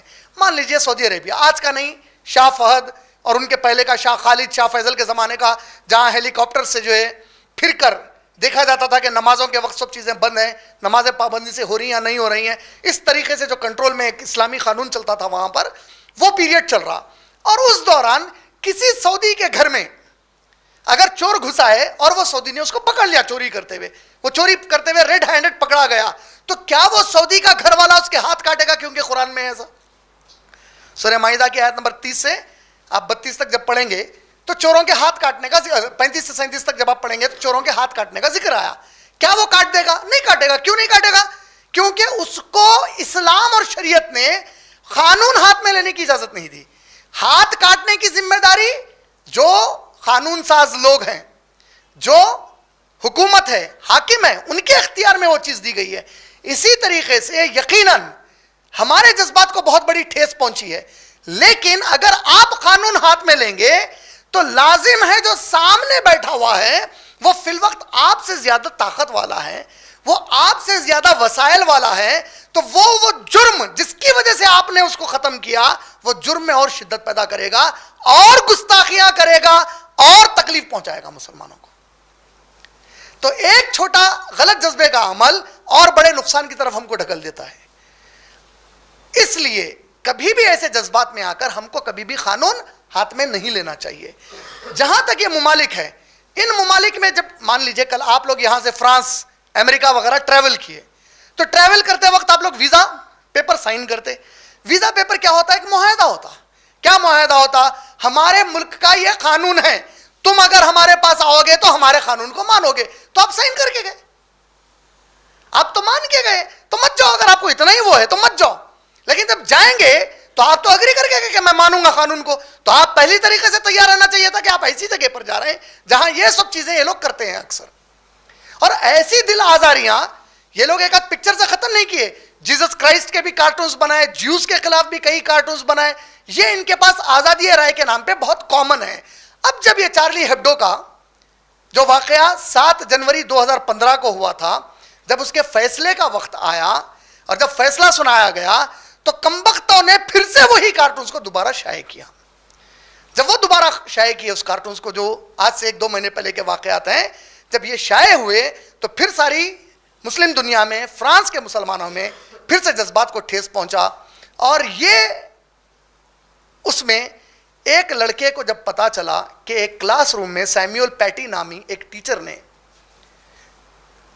کچھ کارٹونز جو شائع ہوئے تھے بےہودگی کے, اس نے آزادی رائے کے نام پر اپنے اسٹوڈنٹس کو بتایا, تو اس میں سے کوئی ایک نوجوان جذباتی چیچنیا کا 18 سال کی عمر کا, اس نے 23 اکتوبر 2020 کو اس سیمیول پیٹی نامی شخص کو قتل کر دیا اور اس کی ویڈیو بنا کر یوٹیوب وغیرہ پہ سوشل میڈیا پر عام کر دیا کہ دیکھو میں نے گستاخ رسول کو سزا دے دی. اور یہ تو پھر بہانہ تھا کہ اب یہاں سے پھر ایک بڑا ایشو بنا. یہاں تک ایشو بن گیا کہ تائید میں آزادی رائے کے بڑے بڑے بلڈنگز کے اوپر وہ کارٹونز شائع کیے گئے. تو دیکھیے, ایک طرف ہے وہ لڑکے کا اپنا جذبہ, اس کا معاملہ اللہ کے پاس کیا ہوگا وہ تو اللہ کا اس کا معاملہ ہے, لیکن قانون ہاتھ میں لینے کی وجہ سے نتیجہ کیا ہوا؟ جو چیز 1-2 کوڑی کے پیپر پر تھی اب پورے بڑے بڑے بلڈنگز پہ آ گئی, نعوذ باللہ. تو جب آپ جذبات میں کوئی غلط کام کرتے تو نقصان زیادہ ہونے کا امکان ہو جاتا, اس کے بعد بجائے فائدے کے نقصان اور بڑھنے کا امکان ہوتا. پھر ساری دنیا میں ایک وبال ہوا. بہرحال اللہ کا بہت بڑا احسان ہے کہ جو کچھ بھی سارے عالم میں اس کے بعد ہوا, جہاں تک عرب ممالک نے, کویت, سعودی وغیرہ نے جب ان کے فرینچ پروڈکٹس کو کھل کر بائیکاٹ کیا اور اکانومی کو جب ان کی دھکا پڑا, تو یہ میکرون کل الجزیرہ چینل کو 31 اکتوبر 2020 کو الجزیرہ جو قطر کا چینل ہے, ٹیلی ویژن چینل, اس کو بہت لمبا انٹرویو دیا. بہت لمبے انٹرویو کے جو اہم باتیں اس نے بتائیں, اس میں پہلی چیز اس نے قبول کیا کہ مجھے احساس ہے مسلمانوں کے جذبات کے مجروح ہونے کا, لیکن اس کے باوجود میرے ملک کا قانون آزادی رائے کا جو ہے میں یقیناً اس کی بھی حفاظت کروں گا. سیکنڈ, اس نے کہا کہ میں یہ بھی مانتا ہوں کہ دنیا میں جو دہشت گردی کی بیماری ہے, اس دہشت گردی کی بیماری کی وجہ سے 85% 85% جو اس سے متاثر ہوئے ہیں وہ مسلمان ہی ہیں. اس نے یہ بھی قبول کیا کہ جو کچھ یہ ہوا اس کے لیے میں دنیا والوں کو سمجھانا چاہتا ہوں کہ وہ کارٹونز اور پیپر کے پیچھے حکومت کا کوئی ہاتھ نہیں ہے, حکومت کا نہ ان کارٹون سے کوئی تعلق ہے نہ پیپر سے کوئی تعلق ہے. اور اس نے یہ بھی کہا کہ میرے جملوں کو میڈیا نے توڑ مروڑ کر پیش کیا اور ایک وبال کھڑا کر دیا. کہ جو کچھ بھی بولا اس کی مین وجہ ہے اکانومی کا دھکا. یہ جتنے آج یورپ اور امریکہ وغیرہ کے ممالک اور ان کے حکمران ہیں, دنیا کے کہیں کے بھی آج حکمران ہیں, یہ لوگ اکثریت ان کو مذہبوں سے کوئی لینا دینا نہیں ہے, ان کی عبادت پیسہ ہے. آج اگر ہم کچھ ایسا کر سکتے ہیں جیسے اکانومی لاس کے لیے ایک ہم نے عمل کیا اور اس کا چھوٹا سا فائدہ دکھا کہ میکرون کل گھٹنے کے بل بیٹھ گیا. اللہ سے امید ہے اور دعا ہے انشاءاللہ کہ اللہ اس جو آج میکرون گھٹنے کے بل بیٹھا اللہ اس کو سر کے بل سجدہ کرا دے اللہ کے سامنے انشاءاللہ. ہم تو یہی دعا کریں گے اس کے حق میں بھی ماشاءاللہ. تو یہ پوری باتوں کو ذہن میں رکھتے ہوئے وہاں کا جو ایک مزاج ہے اس مزاج میں یہ بےہودگیاں وہ لوگ کرتے ہیں اور کرتے رہیں گے. کرتے رہنے کے دو بنیادی وجوہات ہیں. وہ لوگ مذہبوں سے دور ہونا چاہ رہے ہیں. مذہب ان کو کسی صورت بھی نہیں چاہیے, چاہے کوئی بھی مذہب ہو. مذہب ان کی عیاشی سے ان کو رکاتا ہے. کوئی بھی مذہب ہو عیاشی سے اس کو رکاتا, اور ان کو عیاشی چاہیے. عیاشی کھل کے کرنے کے لیے آپ اپنے آپ کو بے مذہبی بتانا وہاں پر ضروری ہے. جب آپ کہیں گے کہ میں مذہب مانتا ہی نہیں, تب آپ زنا کر لو, شراب پی لو, ماں کے ساتھ زنا کرو, بہن کے ساتھ زنا کرو, باپ بیٹی زنا کر لو, اب کوئی قانون ہی نہیں ہے آپ کے اوپر. تو ایک عیاشی کے ماحول میں وہ لوگ رہنا چاہتے ہیں. یہ وجہ سے صرف اسلام ہی نہیں بلکہ ہر مذہب کو لوگ اس طریقے سے ٹھیس پہنچاتے ہیں. لیکن اللہ کا کروڑا احسان ہے کہ بہت افسوس ہوتا کہ دوسرے مذاہب کی اکثر قومیں اس قسم کے مذاق کو جب ان کے مذہبی رہنماؤں پر اڑایا جاتا ہے تو وہ انجان ہو جاتے ہیں یا اس کو ایزی لے لیتے ہیں. لیکن ایک مسلمان کی حیا اور اس کی غیرت یہ گوارا نہیں کرتی کہ اس کے جیتے جی اللہ کے نبی یا اللہ کی کتاب کے بارے میں کوئی غیر غلط گفتگو کرے.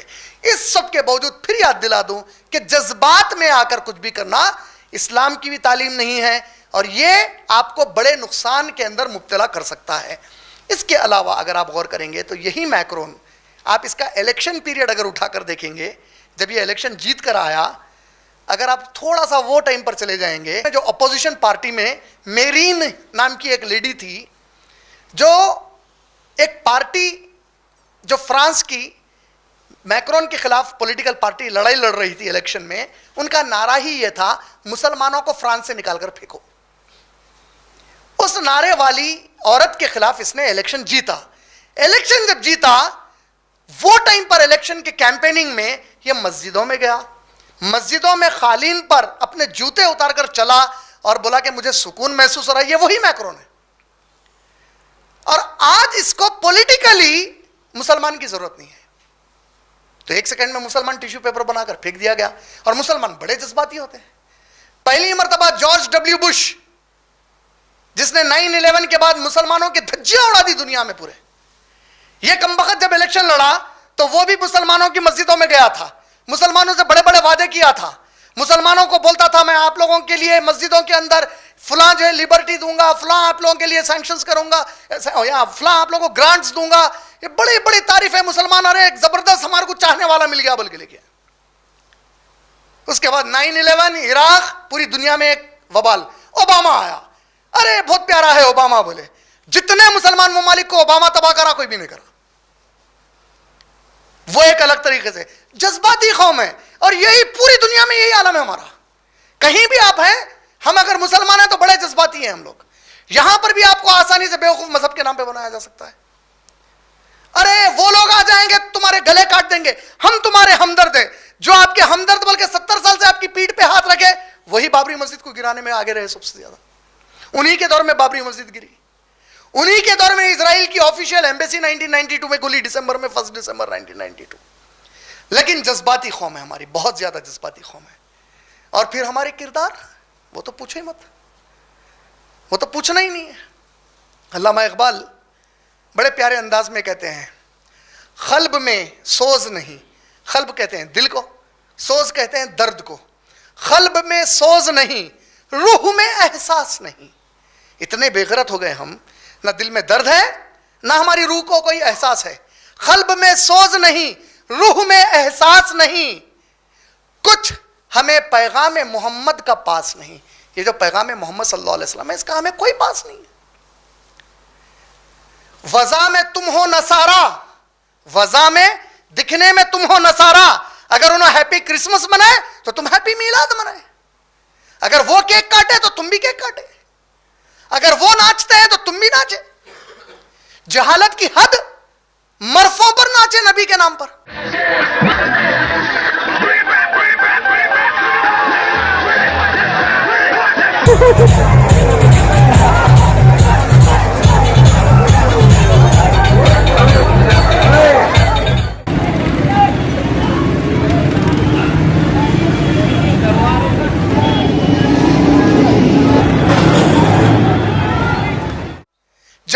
کی حد ویڈیوز, بچی ناچ رہی ہندی پاپ سانگ پہ, پیچھے جشن میلاد النبی کا جو بینر لگا ہوا ہے.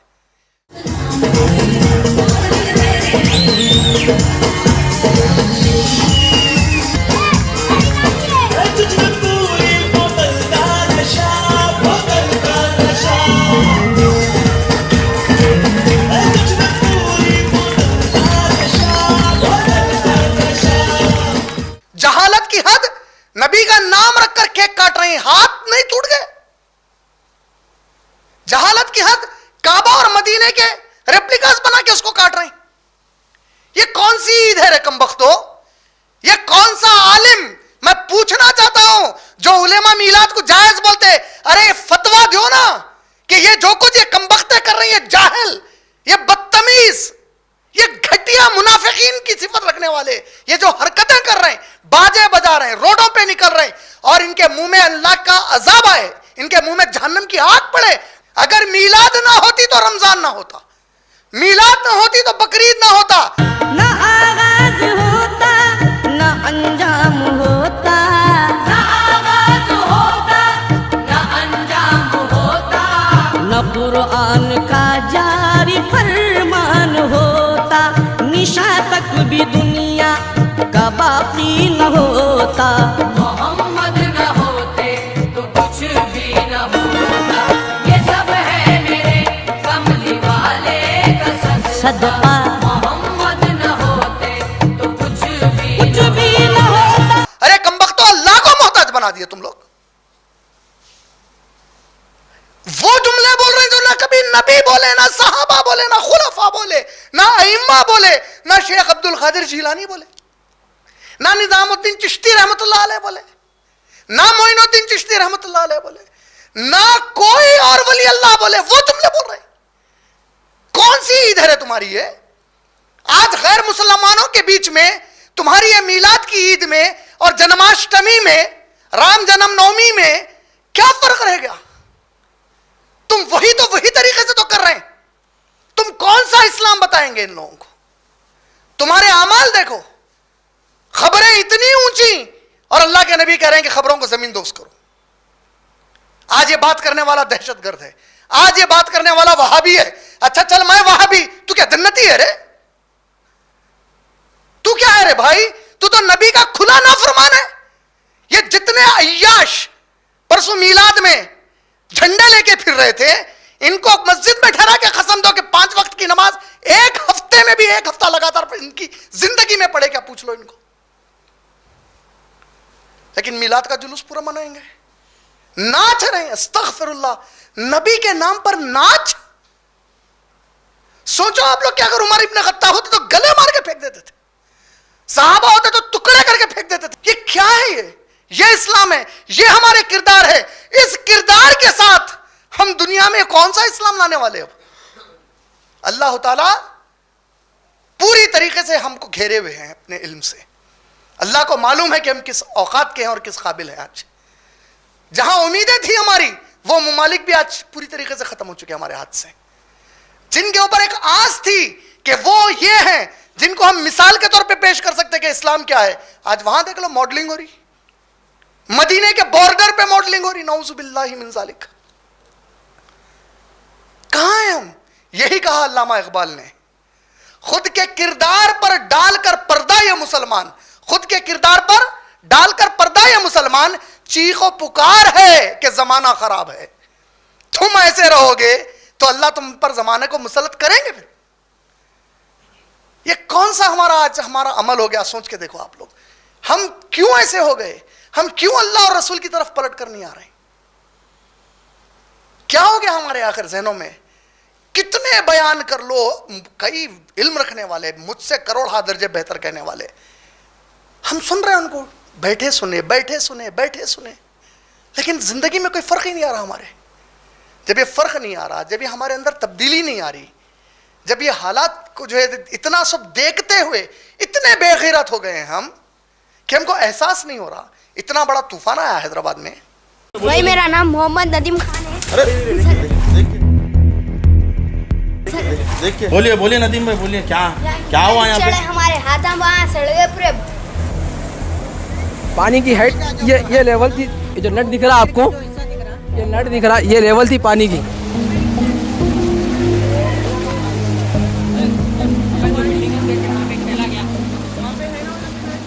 ہر چیز کا نقصان ہے صاحب, فریج سے لے کے ٹی وی سے لے کے ہر چیز کا, یعنی کپڑے تک چلے گئے, پہننے کے لیے کپڑے نہیں ہیں ابھی, وہ حال ہے ابھی یہاں پہ.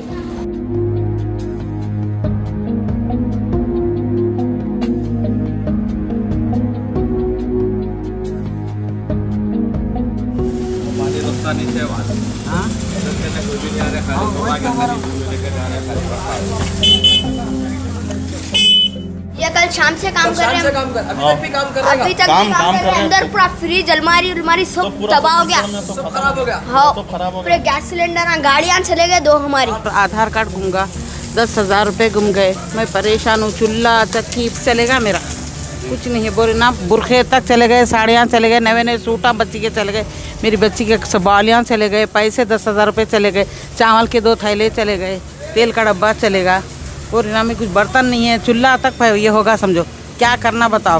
ابھی رات میں پانی کم ہونے کی وجہ سے پورا گھر صاف کرے. ابھی تک بھی گھر کا کام چل رہا ہے. کتنا بول کے کریں گے, ہاتھاں پھڑ جا رہے گھر صاف کرتے کرتے. وہ کیچڑ تو کم ہوتا نہیں, کریں گے کوشش. ابھی گھر ہمارا ہے, مکانات گر گئے.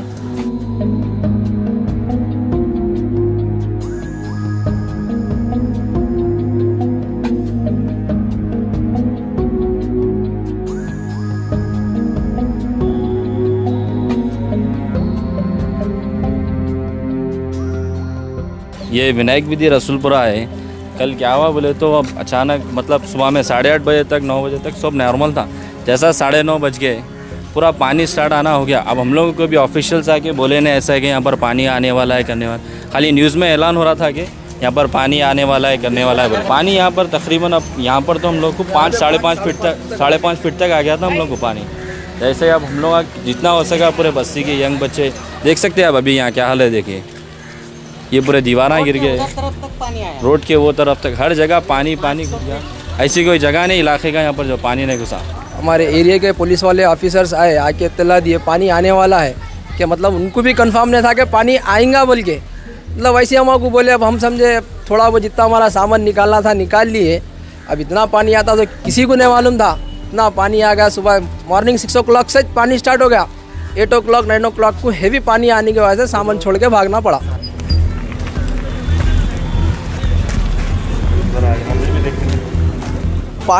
پانی کی ہائٹ یہ لیول تھی, یہ لیول تھی, یہ کٹگر کی. یہ جو نٹ دکھ رہا آپ کو, یہ نٹ دکھ رہا, یہ لیول تھی پانی کی. اور یہ مندر کی دیوار تھی, دیوار ٹوٹ گئے. اندر کارخانے بھی تھے, مطلب کارخانے والوں کا بھی لاکھوں روپے کا نقصان ہو گیا. اندر پپائی کا گودام تھا, ان کے بنڈیاں تھے, ان کا بھی لاکھوں روپے کا نقصان ہوا ہے.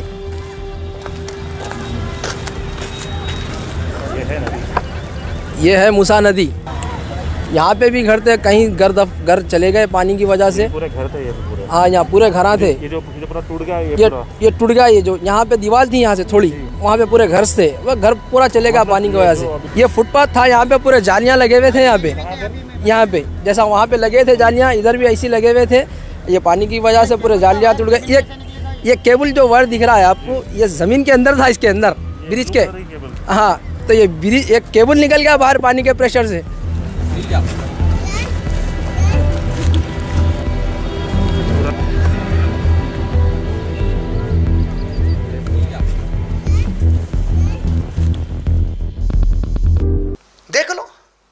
دیکھو علامہ اقبال کیا بول رہے ہیں, تم تمدن وضع میں نصارہ اور وہ ہنود ہو گئے, اور یہود بھی تم کو دیکھ کے شرما رہے ہوں گے کہ غریبوں کا حق آ رہا, اس میں کے پیسے کھا جا رہے ہیں.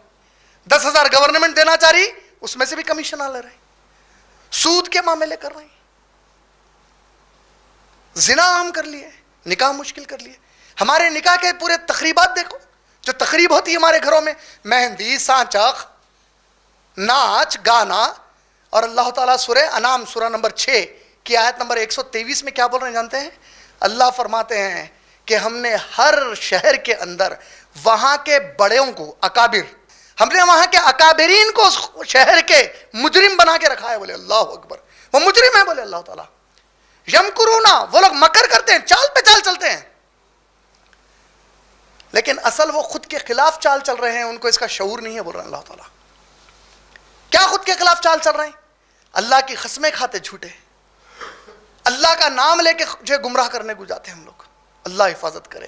ہم جب تک اس کے باہر واپس نکل کر نہیں آئیں گے اللہ تعالیٰ کی مدد نہیں آئے گی. میں اپنے پورے گفتگو کو قرآن کی سورہ احزاب سورہ نمبر 33 کی آیت نمبر 57 اور جس آیت سے میں نے شروعات کی اس آیت کو پڑھ کر اس کے مفہوم کے ساتھ ختم کر دوں گا. سورہ احزاب سورہ نمبر 33 آیت نمبر 57 میں اللہ نے فرمایا ان الذین یؤذون اللہ ورسولہ, جو کوئی اللہ اور اللہ کے رسول کو اذیت دیں گے, تکلیف پہنچائیں گے, لعنہم اللہ فی الدنیا والآخرۃ, ان سب پر اللہ کی لعنت ہے اس دنیا اور آخرت میں, اور ان کو قیامت کے دن وَأَعَدَّ لَهُمْ, اور ہم نے وعدہ کیا ہے, ہم وعدہ کرتے ہیں ان لوگوں کے تعلق سے, کیا وعدہ؟ عذاب مہینہ, بڑی ذلت والا عذاب دیں گے ان کو قیامت کے دن. بولے اللہ تعالیٰ اللہ ہماری حفاظت فرمائے. گستاخی اور اللہ اور رسول کو تکلیف صرف اللہ اور رسول کے خلاف بولنے سے نہیں پہنچتی بلکہ نافرمانی کرنے سے بھی پہنچتی اللہ اور رسول کی.